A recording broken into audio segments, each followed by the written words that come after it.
السلام عليكم ورحمة الله.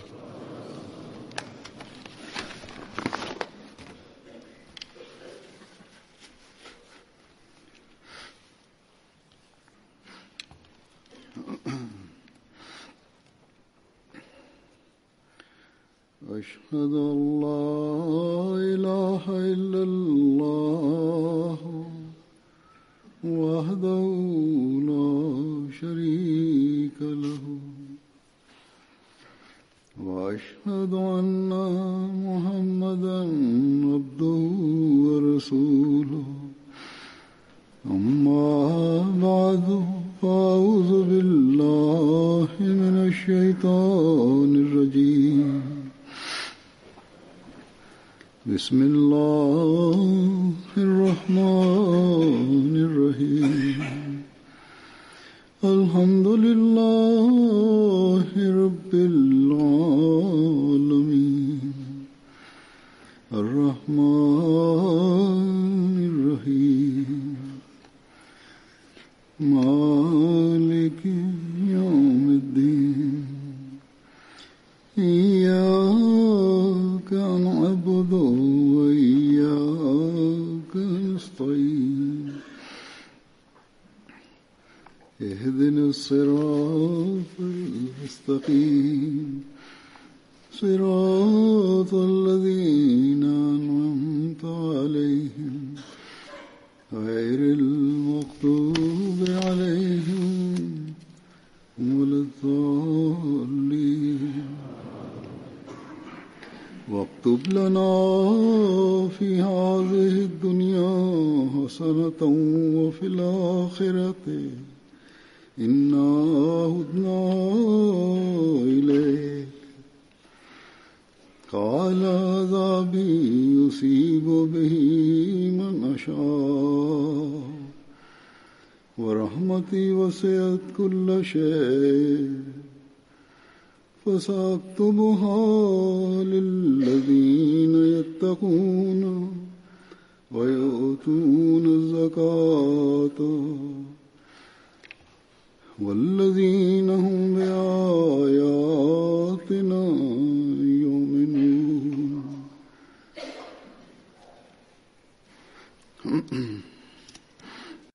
The translation of this verse is as follows: And ordain for us good in this world, as well as in the next. We have turned to thee with repentance.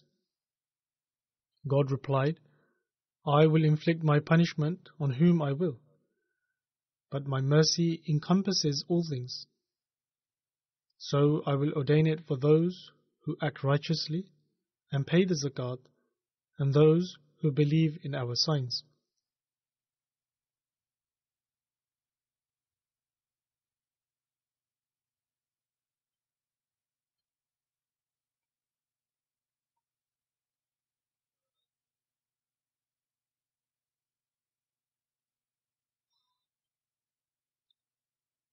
It is evident from this verse that God Almighty manifests His favors upon His servants in extraordinary ways.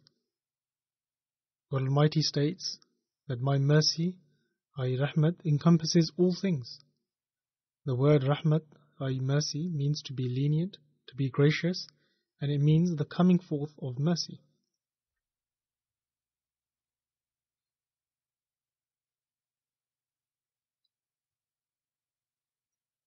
Thus, it means that God Almighty treats people with leniency and forgoes punishment to an unlimited extent.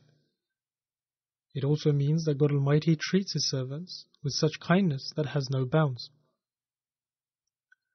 And the kindness of God Almighty and such treatment is so prevalent that it encompasses everything.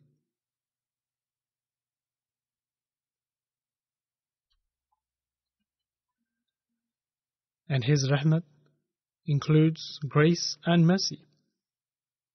It is His grace that He has created countless things in the world without man asking for them. And then He manifests His mercy to those who fulfill His rights and follow His commandments and implore Him with humility.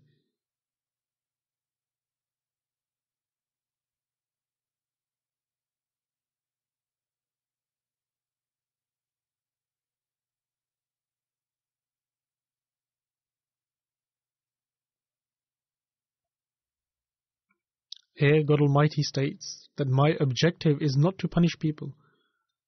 Some people have this gross misconception, saying that why did God Almighty create man if he was to punish him? God Almighty states that this is not my objective. However, those people become recipients of my punishment who exceed all bounds of evil deeds. And moreover, my punishment is temporary, and it serves to reform and to instill cautiousness. And eventually, a time will come that even the dwellers of hell will partake of my boundless mercy. Their punishment will cease,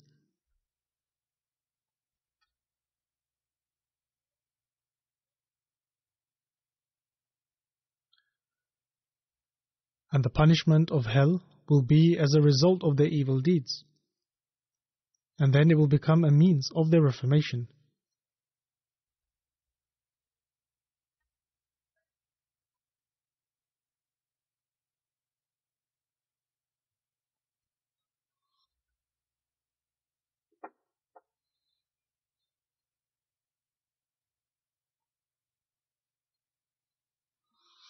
Thus, if we ponder over this, we realize that in fact, this punishment is also a kind of reformation, and this period of punishment is in a way a kind of mercy. However, God Almighty is also the master of the Day of Judgment, and so He can cover those people who may seem sinful to us with a mantle of His mercy and forgiveness, and He will let them pass by without any punishment.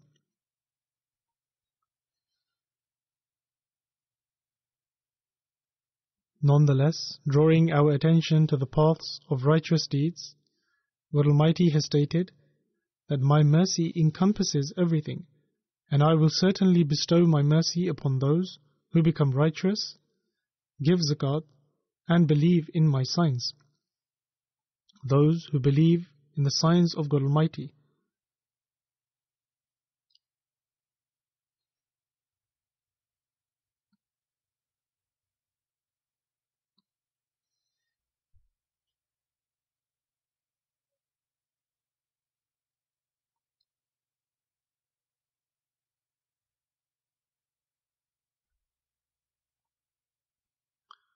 Thus, God Almighty has stated that I will, considering it a right, certainly bestow my mercy upon those who follow the path of righteousness, i.e. taqwa, and give zakat, and follow my commandments with due diligence, and having certainty, and having complete faith in my signs.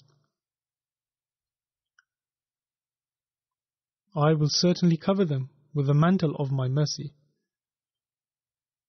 In another place, God Almighty states that Inna rahmatullahi qareebum minal muhsinin. That is, surely the mercy of Allah is nigh unto those who do good. Those who do good are those people who fulfill their duties in accordance with all of its requirements. Hence, the person who fulfills the requirements of righteousness, i.e. taqwa, and acts in accordance with the injunctions and commandments of Allah the Almighty, and has absolute conviction in the signs of God Almighty, and submits himself before Him, such a person will partake of the mercy of God Almighty.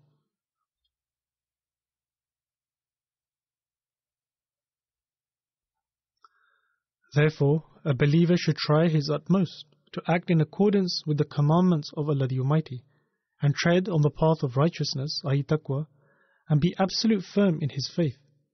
Only then can a person be called a mu'min, i.e. a believer. Furthermore, he should try to acquire the blessings of this declaration of Allah the Almighty, that the mercy of God Almighty is nigh unto those who act in accordance with the commandments of God Almighty, as is their due right.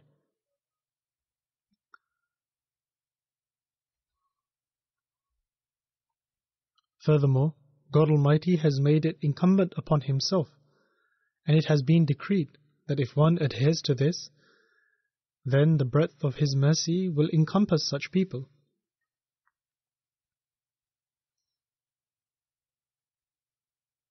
Thus, how gracious and merciful is our God, How can this be possible? We are the servants of God Almighty, and so how can a servant demand his right from his master? However, the Master of the heavens and the earth says that if we tread on the path of righteousness, i.e., if we tread on the path of taqwa, and if we continue to act in accordance with His commandments whilst believing in His signs, then such a person will most certainly become deserving of His mercy.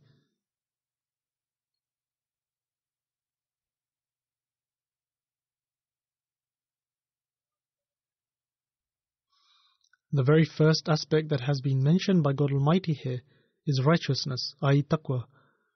In fact, if a person truly comprehends taqwa, i.e. righteousness, then all other virtues and acquiring strength in one's belief are encapsulated within it.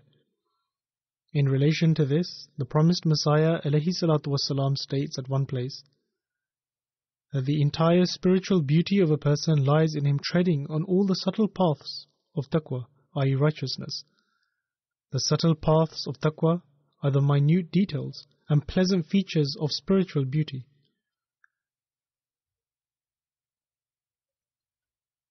It is evident that this is achieved through upholding the trusts of God Almighty and to act in accordance with one's spiritual pledges to the best of one's abilities. In other words, to uphold them in their proper manner.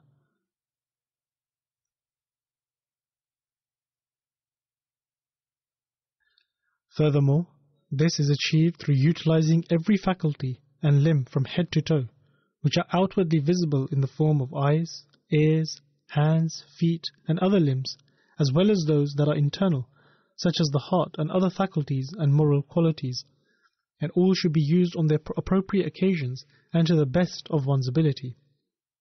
In other words, one must utilize all these faculties properly and in accordance with the commandments of Allah the Almighty, and by fulfilling their due right. The promised Messiah ﷺ further states that moreover this is achieved through restraining them from unlawful use and to remain mindful of their hidden onslaughts. That is, to restrain them from improper occurrences and to remain mindful of them as Satan utilizes these limbs and faculties in order to secretly attack one. And so this is the responsibility of man. And it is only then that he will truly be able to tread on the path of taqwa, i.e. righteousness. And it is only then that he will truly be able to fulfill the commandments of Allah the Almighty. The promised Messiah ﷺ states, on the other hand, one should also be mindful of the rights of mankind. This is the path with which the entire spiritual beauty of a person is attached. Furthermore, God Almighty has defined righteousness as a garment in the Holy Quran. Hence, Libasul Taqwa, i.e. garment of righteousness, is an expression from the Holy Quran. And this indicates towards the fact that spiritual beauty and elegance can only be attained through righteousness, i.e. taqwa. Furthermore, righteousness is that a person upholds and fulfills every trust of God and spiritual covenant that He has made with Him, as well as the trusts and covenants made with His creation to the best of his abilities. In other words, he should uphold and fulfill even the minutest aspects of it to the best of his abilities. A person should uphold and act in accordance with even the subtlest aspects of it to the best of his abilities.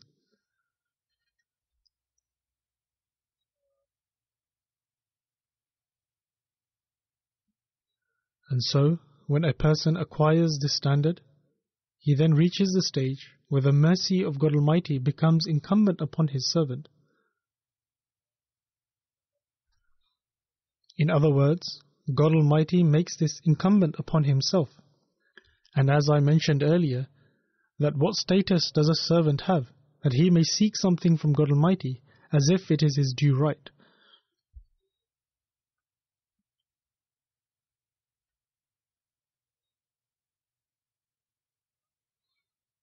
We are currently passing through the days of Ramadan, and only a week remains. And in relation to this, The Holy Prophet, peace be upon him, has stated that when the month of Ramadan approaches, the doors of heaven are opened and the doors of hell are shut, and Satan is shackled in chains.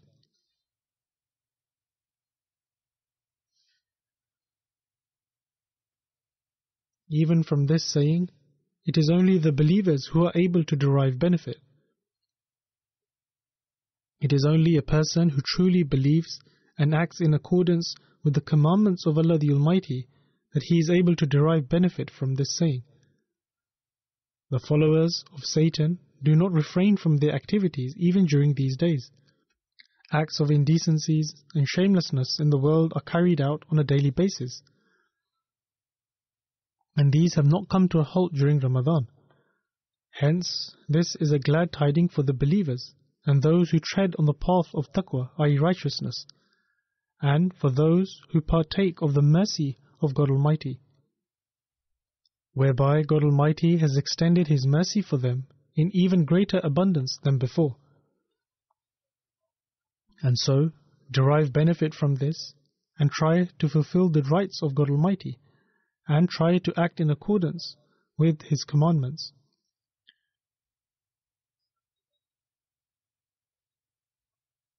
Drawing our attention towards the fulfillment of these due rights, the Holy Prophet, peace be upon him, said on one occasion that the person who fulfills the requirements of faith and wakes up during the nights of Ramadan in order to pray with the intention of acquiring its reward, his previous sins will be forgiven. All of his previous sins will be forgiven.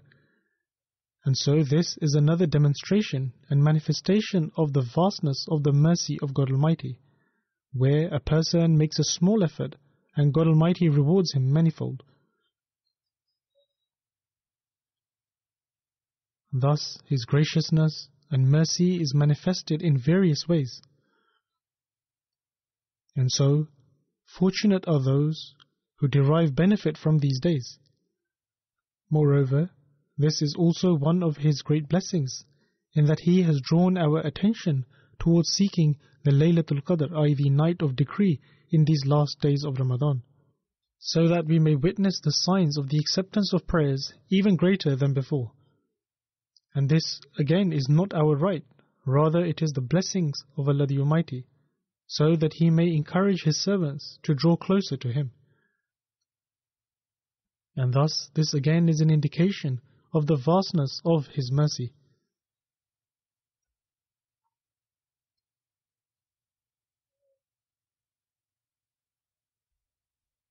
We then read in a hadith, i.e. tradition of the Holy Prophet, peace be upon him, that the first 10 days of Ramadan are a period of mercy, and the second 10 days are a period of forgiveness, and the last 10 days are a period of being saved from the hellfire. During Ramadan, when a person observes the fast, and along with it acts in accordance with the commandments of God Almighty greater than before, and when he increases his worship and progresses in taqwa, i.e. righteousness, then such a person becomes the recipient of God Almighty's mercy even greater than before. And the reason for this is that God Almighty states that when a person observes the fast purely for his sake, and when he refrains from certain lawful aspects in these days purely for the sake of God Almighty, then God Almighty personally becomes the reward for such a person who observes the fast. If God Almighty personally becomes the reward, then surely such a person has acquired forgiveness. Moreover, if a person has acquired forgiveness, if God has forgiven him and accepted his repentance, then a person should surely also be saved from the fire. He is saved from the fire of this life, as well as the fire of the hereafter.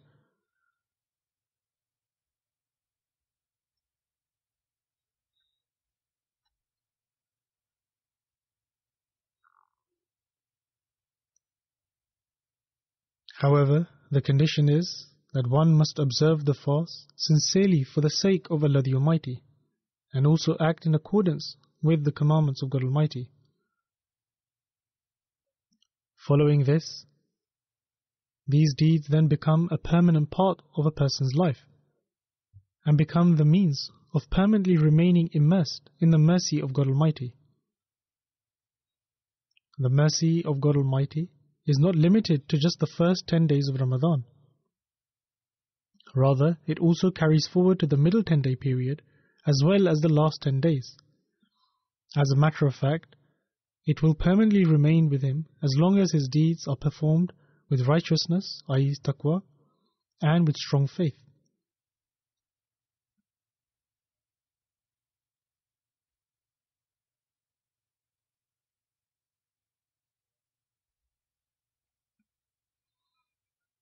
Similarly, his forgiveness is not limited to the second 10 days.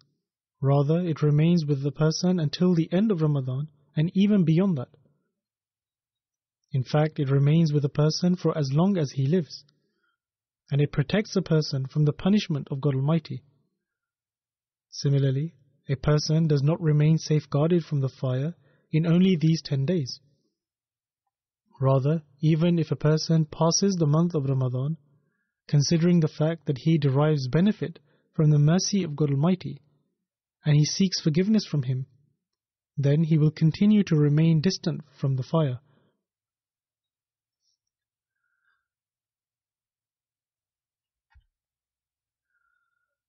However, if we, after the month of Ramadan, fall prey to worldly affairs, and forsake righteousness, i.e. taqwa, and do not pay heed to the commandments of Allah the Almighty, and if we become weak in faith, and disregard the signs of God Almighty, then it is similar to the case of a person who builds a very safe fortress, but then ruins it, and completely destroys it with his own hands.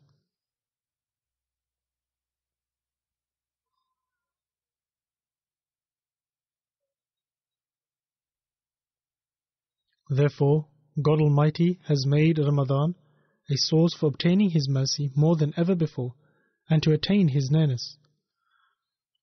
The mercy of God Almighty and His forgiveness is not limited to just a few days.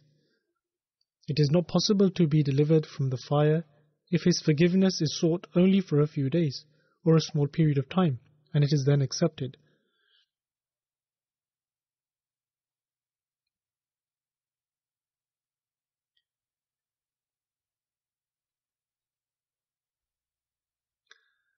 Hence, we should always ponder over this on a consistent basis.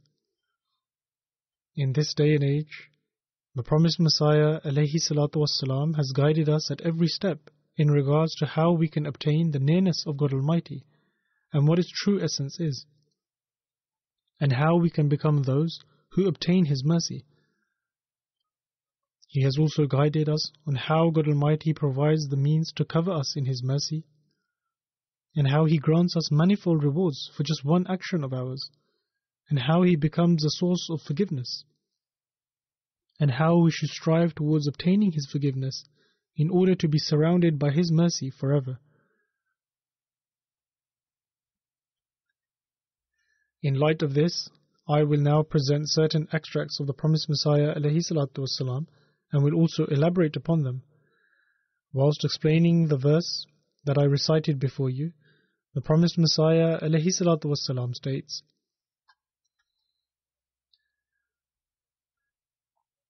God Almighty states that I will inflict my punishment on whom I will, and my mercy encompasses all things. Those who safeguard themselves from every type of shirk, i.e. associating partners with God, and disbelief and obscenities, and they pay the zakat, and those who have firm belief in our signs, I shall decree my mercy for them. Here, the promised Messiah ﷺ has elaborated on the word taqwa, i.e. righteousness, in 3 words. That is, safeguarding from shirk, disbelief, and obscenities.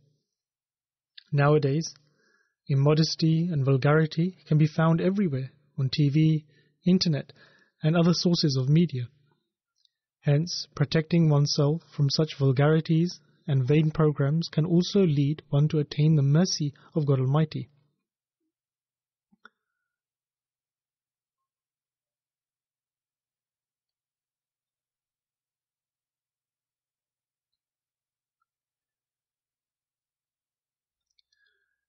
And during these days of Ramadan, one has to wake up early to keep the fasts, and there are also other engagements as well. And so perhaps it is for this reason that a lot of people do not pay much attention to such things during the month of Ramadan, or they do not participate in vain endeavors, or they protect themselves from it. However, it is necessary to guard oneself from these things on a permanent basis.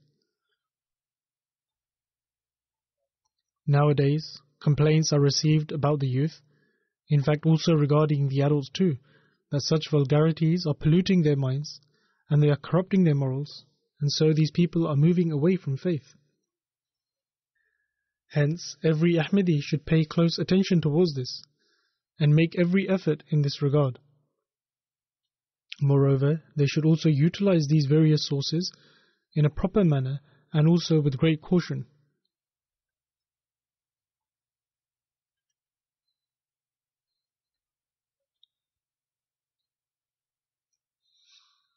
In one place, the promised Messiah ﷺ states, "It is evident from this verse that God Almighty's mercy is for everyone and is vast,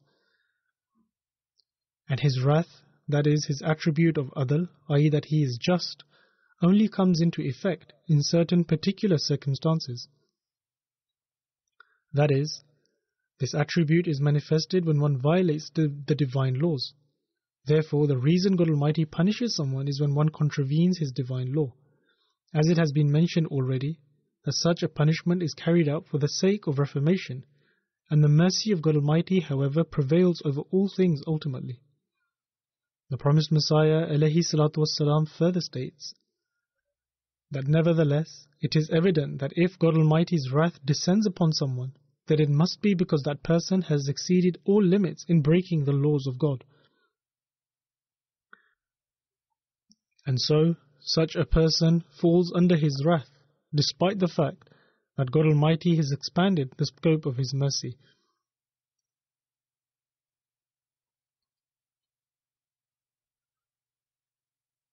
Whilst further elaborating on this, the promised Messiah ﷺ states, "When God admonishes one about His punishment, it does not mean that it will most certainly occur. Rather, owing to His holy and pure being, it is necessary that He punish one who commits an offense. However, when the offender seeks to fulfill the due rights of imploring for forgiveness and repentance, and supplicates with utmost emotion, then His mercy overcomes his wrath and conceals it within it." This, in fact, is the meaning of the verse that "Adhabi usibu bihi man asha'u, wa rahmati wasi'at kulla shay." That is, I will inflict my punishment on whom I will, but my mercy encompasses all things. Therefore, if one repents, seeks forgiveness, supplicates, and prays, and if he fulfills the due rights of all of these things, then the promised Messiah ﷺ states that God Almighty has not made it incumbent upon Himself that He must mete out the punishment for such an individual. Rather, He has made it incumbent upon Himself to grant His mercy for such people. And so, His mercy encompasses His wrath, and His wrath vanishes and is concealed behind a veil.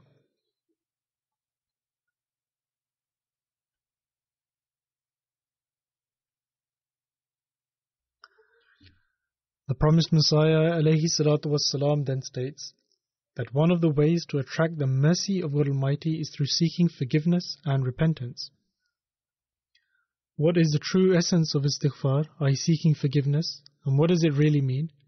Regarding this, the promised Messiah ﷺ states, the true and essential meaning of istighfar, i.e. seeking forgiveness, is to request God to conceal the mortal weaknesses and to seek God's support from His strength and cause one to enter His assembly of help and support. What is the objective of istighfar, i.e. seeking forgiveness? It is to conceal a person's weaknesses, for humans are weak, and it is so that God Almighty provides support to the human nature, and so that He may safeguard humans from sinning and committing mistakes. The promised Messiah ﷺ states This word has been taken from ghafar, which means to cover up. Hence it means that God covers the natural weaknesses of the person seeking forgiveness. That is, the natural mistakes of a person seeking forgiveness, which are countless, are not made apparent to others, and such a person does not commit sin due to those weaknesses.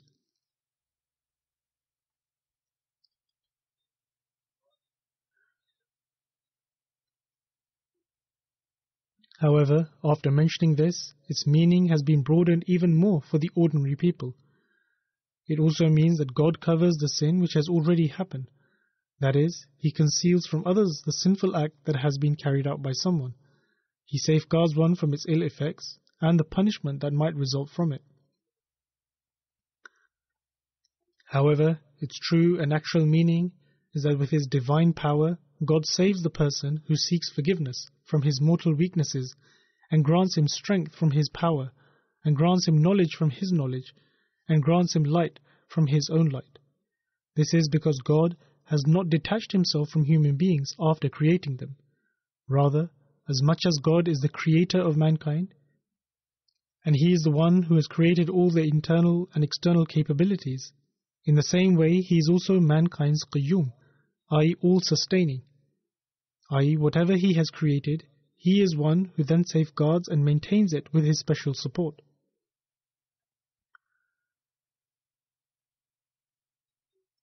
Hence, if God is qayyum, i.e. He is all-sustaining, that is, that He is the one who continues to protect His creation with His support, then it is necessary for mankind to safeguard itself from deterioration by virtue of this attribute.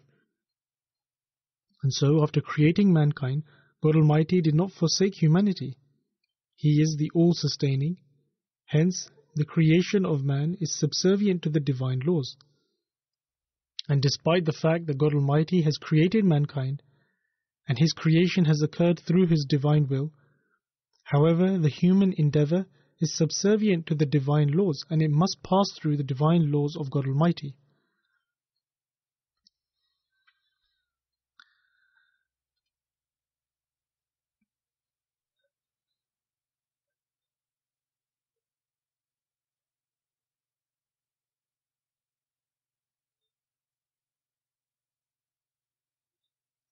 Therefore, the promised Messiah ﷺ states that it is absolutely vital for mankind, after having been created, to express God Almighty's attribute of Qayyum, i.e. all-sustaining, by following Allah the Almighty's commandments. One should focus his attention towards prayer and towards istighfar, i.e. seeking forgiveness from Allah the Almighty, so that God Almighty manifests His attribute of Qayyum, i.e. all-sustaining, and once again provides the strength through which man can follow His commandments.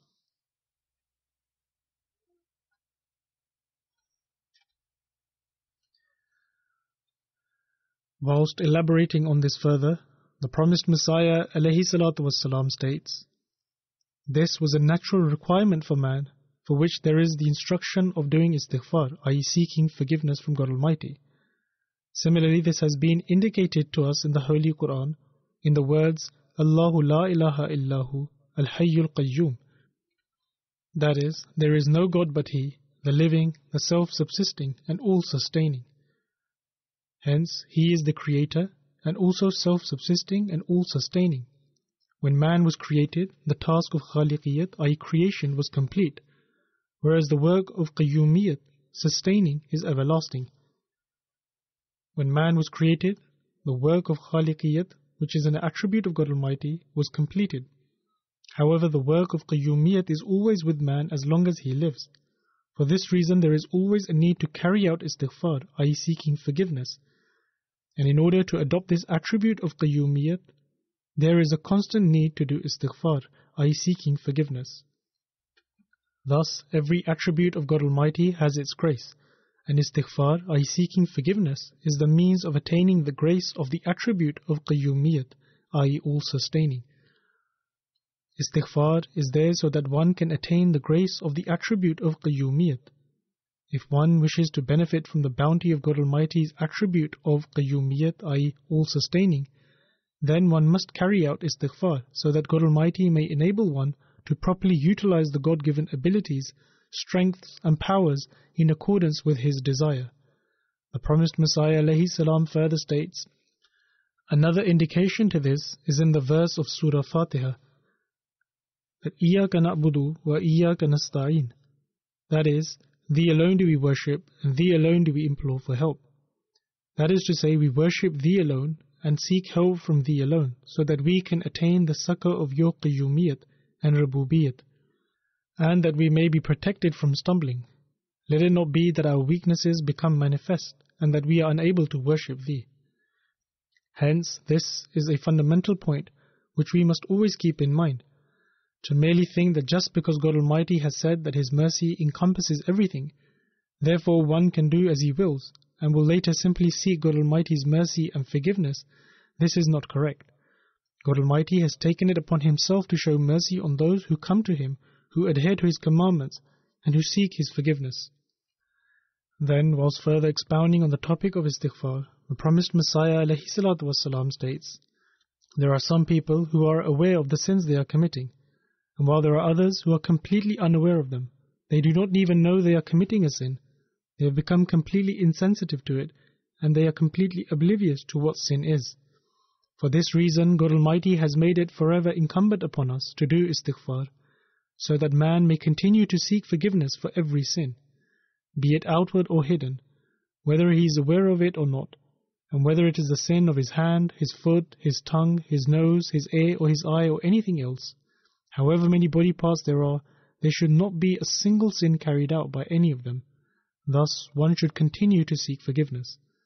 The promised Messiah ﷺ further states that we should always recite the prayer of Hazrat Adam ﷺ, that our Lord, we have wronged ourselves, and if Thou forgive us not, and have not mercy on us, we shall surely be of the lost. Because this prayer has already been accepted, in which it states that, O Allah, I have wronged my soul, and if Thou forgive us not, and have not mercy on us, we shall surely be of the losers. The promised Messiah ﷺ states that this prayer has already been accepted, so do not live a life of ignorance. Those who live not their lives in ignorance, it is impossible for them to be afflicted by a calamity which they cannot bear.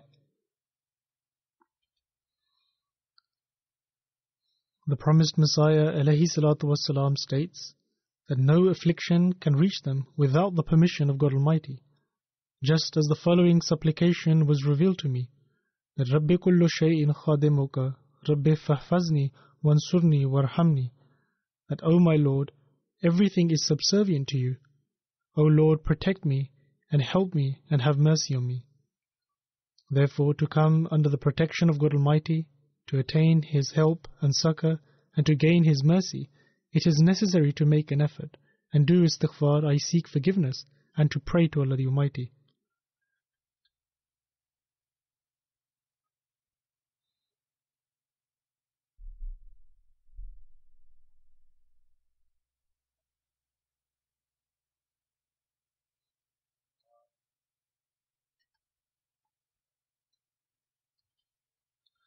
We often use the terms istighfar, i.e. seeking forgiveness, and tawbah, i.e. repenting.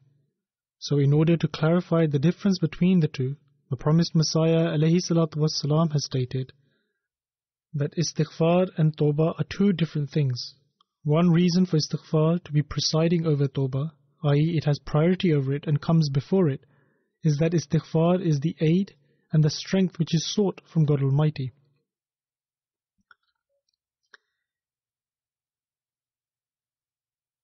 The aid and strength are granted by carrying out istighfar, i.e. seeking forgiveness, so that God Almighty may protect man from sin, whereas tawbah means to stand on one's own 2 feet.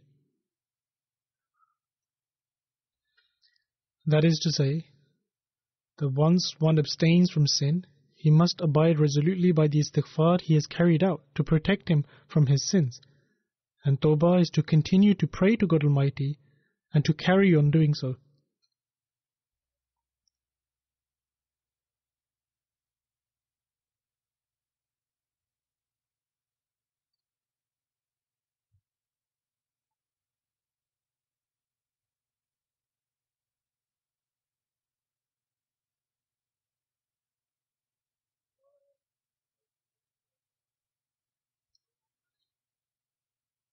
Tawbah, i.e. seeking repentance, is therefore the prayer wherein one states that, O Allah, enable us to remain firmly established on the prayers which we have made while seeking forgiveness. Make this salvation from the fire you have granted us eternal, and do not allow any of our actions or efforts we have made displease you, lest we go back to our former state.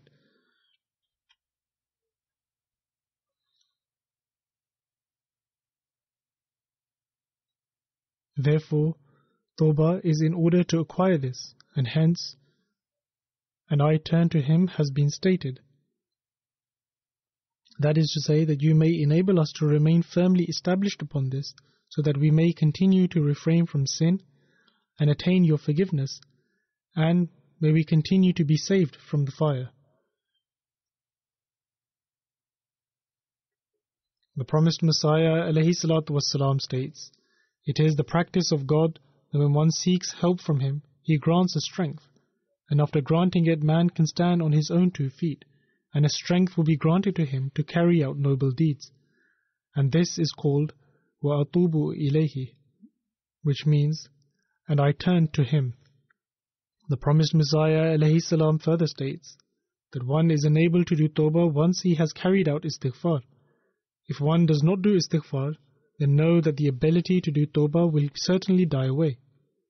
So if one does istighfar in such a way and then does tawbah, then the result will be that yumatti'ukum mata'an hasanan ila ajalin musamma, that He will provide for you a goodly provision until an appointed term.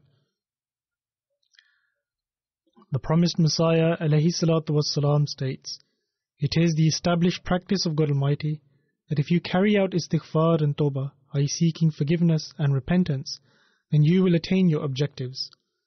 Every faculty has its own scope in which one can excel in its various levels. Not every person can become a Nabi, i.e. a prophet, a Rasul, i.e. a messenger, Siddiq, i.e. a truthful one, or Shaheed, i.e. a martyr.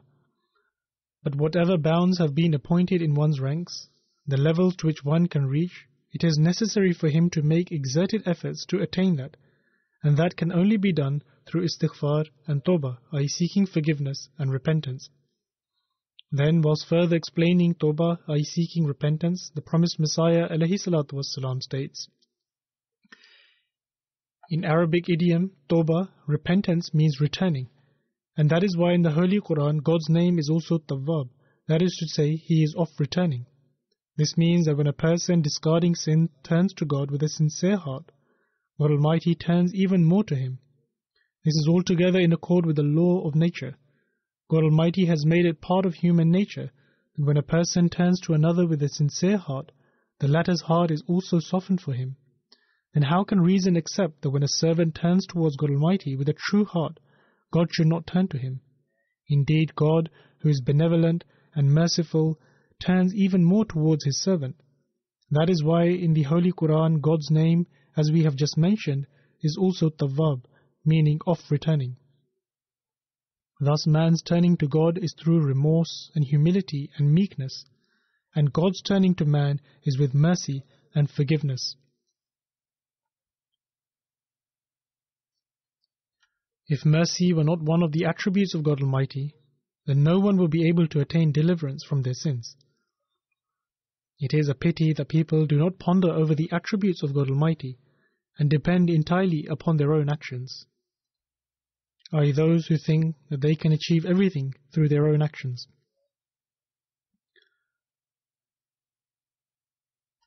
But can it be the attitude of God, who without any action proceeding from man has created thousands of bounties for him upon the earth, that when weak man, being warned of his heedlessness, should turn to him, a turning which is like death, and should put off his old garment, and should be consumed in the fire of His love, God should not turn to him with mercy?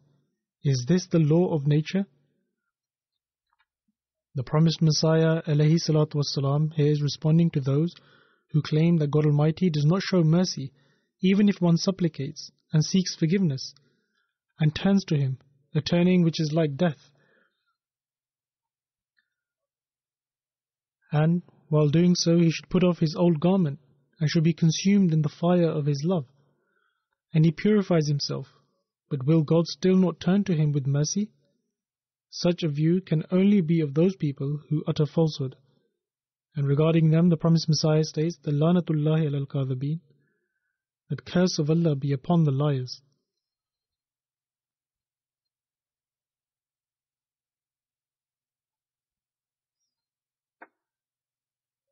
The promised Messiah alayhi salam states, it can never be the case that a man fulfills his obligations and God Almighty does not reward him at all. This is in direct conflict with the grand stature of God Almighty, and is in contrast to God Almighty's announcement that my mercy is all-encompassing. And this is also against His divine law.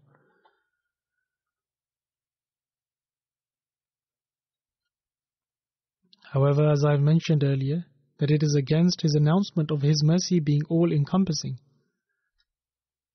However, the duty which man must fulfill is that he must strive in such a manner as if he has died, and remove from his body the former unclean garment, i.e. the garment of sin, and he burns in the fire of his love. The promised Messiah ﷺ states that when these are acted upon, and this is something that one must ponder over, that it is then that God Almighty will also turn to man in a way which he could never imagine.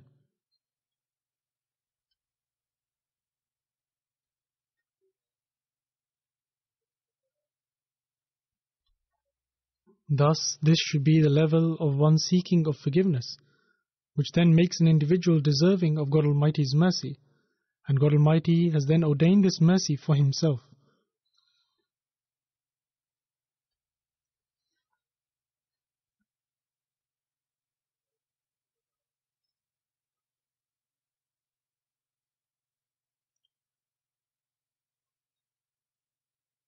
The promised Messiah ﷺ has also outlined the conditions of how one can strive to seek true repentance.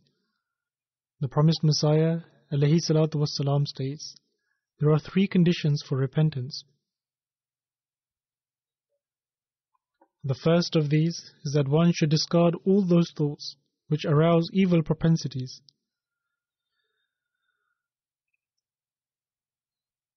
This cannot be fulfilled until one imagines those evils to be repulsive and abhorrent.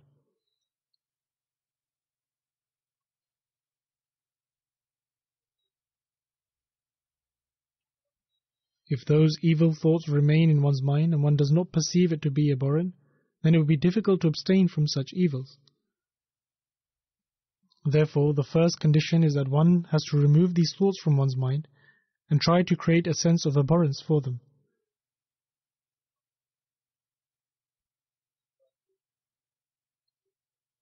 The second condition is that at the thought of any evil or immoral act, one should show remorse and regret. When such a thought is aroused in one's mind, they should immediately show remorse and regret over that thought. He should have the thought in his mind that the evil desires which he is indulging in are temporary and are such that can destroy his life.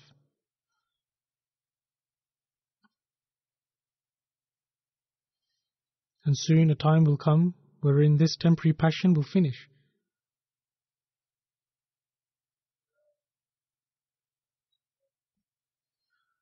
In other words, one should listen to one's own conscience, as it is one's conscience which always guides one if a thing is evil or good.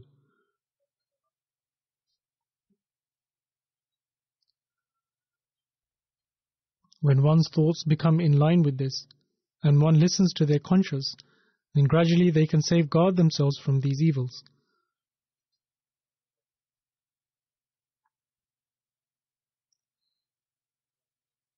And the third condition is that one should have a firm resolve that they will never revert to these vices in future. Subsequently, in order to remain firm on this, one should use all their resolve and also pray in this regard. And then these vices will disappear and one will perform virtues in their stead.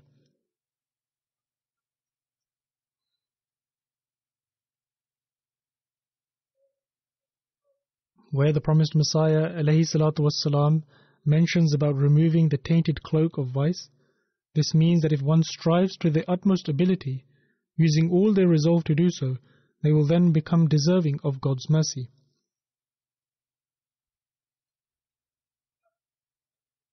Further elaborating on how one can protect themselves from the fire through seeking forgiveness and repentance, i.e. istighfar and tawbah, the promised Messiah ﷺ states, "For man, repentance is not a futile act or something worthless. Furthermore, its effects are not only confined to the hereafter, rather through this one's worldly life as well as their faith are resolved. They become blessed with peace and serenity in this life as well as in the hereafter." Observe that God Almighty states in the Holy Quran, "Rabbana atina fid dunya hasanatan wa fil akhirati hasanatan wa qina adhaban nar." That is, our Lord, grant us comforts in this world as well as peace and serenity in this world to come, and protect us from the torment of the fire. The truth of the matter is that there is a subtle indication towards repentance in the word Rabbana, that is, O our Lord. The word Rabbana requires and implies that a person has left other gods which he had previously adopted and turns towards his Lord. Furthermore, this word can only be uttered from the heart of a person with true anguish and fervor. When a person recites Rabbana, that is, our Lord, in its true sense, then it is not uttered by the tongue, rather it is from the heart. There are many people who say Rabbana and offer this prayer superficially. Only if a person offers this prayer wholeheartedly will the word Rabbana be uttered in its true sense. The promised Messiah ﷺ says, Rabb means the one who enables a person to reach their pinnacle in stages, and also the one who nourishes. The fact of the matter is that a person creates multiple gods for themselves. They have utmost faith in their schemes and deceptions, as those are their gods. If they are proud of their knowledge or power, then that is their God. If they are proud of their beauty or wealth, then that is their God. In short, there are thousands of such gods which are attached to them.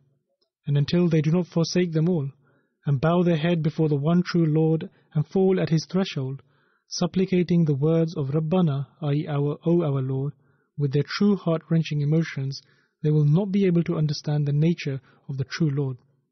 Thus, when one accepts their sins and supplicates with true pain and fervor, and then addresses their Lord by saying, Rabbana, i.e. O my Lord, you are in fact the true God, yet out of my error I wandered away from you, but now I have abandoned those false gods, and I sincerely proclaim your providence and come to your threshold.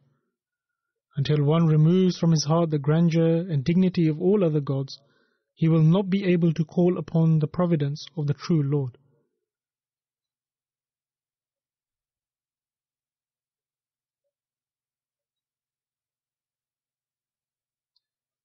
Certain people have adopted falsehood as their Lord. They believe that without uttering falsehood, it will be difficult for them to get by. Others have made theft, robbery and fraud as their Lord. They believe that besides this there is no other means for their livelihood and sustenance. Thus, these are their lords. The promised Messiah ﷺ states, such people who solely rely and trust their own sources of earning livelihood, what need do they have to pray and seek help from God Almighty? Only one is in need of prayer when all other means are not available except His alone. Only such a person supplicates from his heart. Thus the prayer Rabbana atina fid dunya, that O our Lord grant us the good of this world, is only recited by those who consider God as their true Lord, and they have firm belief that all other false gods are completely worthless before Him. The promised Messiah ﷺ further states, the hellfire does not only refer to the fire that will burn on the Day of Judgment. However, one who lives a long life is able to witness that there are thousands of fires in this world. Those who have experienced this will know that there are all kinds of different fires that exist in this world. Various forms of calamities, fear, murder, poverty, illnesses, failure, fear of humiliation and deprivation, numerous kinds of grief and sorrows, affliction relating to one's wife, children, etc., and relations turning sour with near relatives, all constitute as fire. Therefore, a mu'min, i.e. a true believer, prays to be saved from every kind of fire. Since one has attached himself to God Almighty and prays to be saved from all kinds of calamities which can cause one to experience difficulty and hardship in their life and are in likeness to the fire. The promised Messiah ﷺ once drew the attention of the Jamaat to frequently recite the following prayer: Rabbana atina fid dunya hasanatan wa fil akhirati hasanatan wa qina adhaban nar. Therefore, we also need to pay heed to this, so that God Almighty, out of His mercy, may save us from all forms of fire in this world and in the hereafter. The promised Messiah ﷺ states, the essence of this prayer which God Almighty has mentioned in the Holy Quran is that, O servants of mine, do not lose hope in me, for I am merciful, gracious, one who covers faults, most forgiving, and will bestow my mercy upon you in such abundance that no one else can show so much mercy as I shall. Love me even more than your own fathers, for I am even more loving than them. If you come towards me, I shall forgive all your sins, and if you repent, I will accept your repentance. Even if you slowly tread towards me, I will come running. One who searches for me shall find me. One who turns towards me shall find my doors to be open. I forgive the sins of one who repents, even if they are as high as the mountains. My mercy for you is greater than my wrath, because you are my creation, and I have created you, and my mercy encompasses you all. May God Almighty enable us to sincerely devote ourselves to God Almighty. May we attain His taqwa and grow stronger in our faith and belief, so that we always partake from His mercy. May it never happen that we are deprived of His mercy and receive His punishment on account of our ill deeds. May God Almighty always bestow His mercy upon us.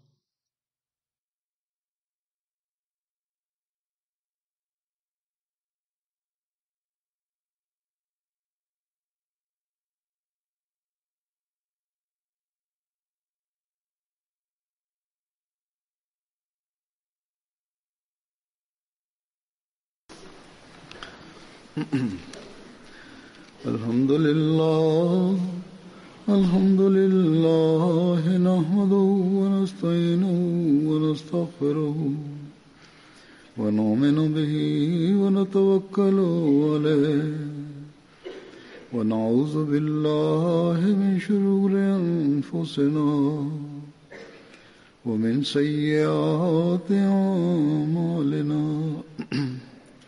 من يهده الله فلا مضل له ومن يضلل فلا هادي له ونشهد أن لا إله إلا الله ونشهد أن محمدا عبده ورسوله.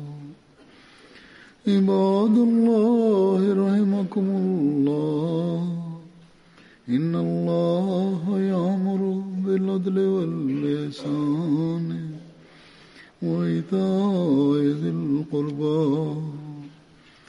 وينهى عن الفحشاء والمنكر والبغي يعظكم لعلكم تذكرون. اذكروا الله يذكركم وادعوه يستجب لكم ولذكر الله أكبر.